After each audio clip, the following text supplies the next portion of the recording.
السلام علیکم ورحمۃ اللہ وبرکاتہ۔ پیارے دوستو، یہ دنیا فانی ہے، دنیا چند دن کی ہے اور آخرت کی فکر کرنی چاہیے۔ آخرت کی فکر اس وقت ہوگی جب ہم دین کے ساتھ مخلص ہوں گے۔ اگر دین کو ہم پس پشت ڈال دیں اور دنیا کو ترجیح دیں تو پھر آخرت کی تیاری نہیں ہو سکتی۔ اور آج میں آپ کو سب سے پہلے غسل کا طریقہ بتاتا ہوں کہ غسل کا طریقہ کیا ہے، فرائض کتنے ہیں۔ یہ بنیادی مسائل ہیں، اس میں کمی کوتاہی نہیں کرنی چاہیے۔ سب سے پہلے آپ کو میں غسل کے فرائض بتاتا ہوں کہ غسل کے فرائض کتنے ہیں۔ غسل کے فرائض ہیں 3۔ نمبر 1، غرارہ کرنا یعنی کلی کرنا اور یہاں گلے تک پانی لے جانا، یہ پہلا فرض ہے۔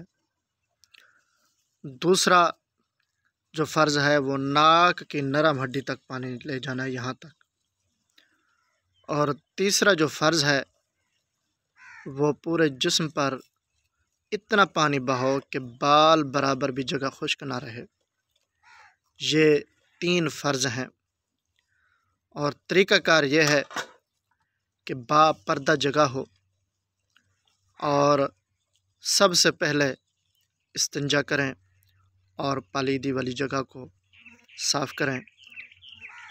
اس کے بعد پھر وضو کریں، وضو جیسے نماز کا کرتے ہیں ویسے وضو کریں، اور اس میں غرارہ اور ناک میں پانی، جو فرائض ہے نا، جس طرح میں نے بتایا ہے، غرارے میں جو ہے نا یہ گلے تک پانی لے جائیں گے، اور ناک میں جب پانی لگائیں گے تو پھر نرم ہڈی تک لے جائیں گے۔ اس کے بعد پھر ویسے جیسے وضو کرتے ہیں ویسے کریں۔ اس کے بعد پھر پورے جسم پر پانی اس طرح بہائیں، پہلے دائیں کاندھے پر 3 بار پانی بہائیں، پھر بائیں پر، پھر سر پر، یعنی کہ پھر پورے جسم پر پانی بہائیں، اور اس طرح بہائیں کہ بال برابر بھی جگہ خشک نہ رہے۔ یہ غسل کا طریقہ تھا۔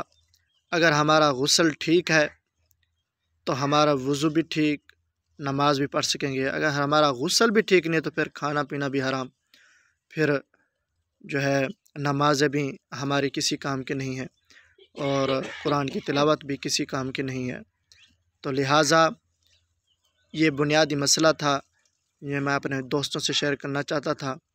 اللہ تبارک و تعالی ہمیں اور آپ کو عمل کرنے کی توفیق عنایت فرمائے۔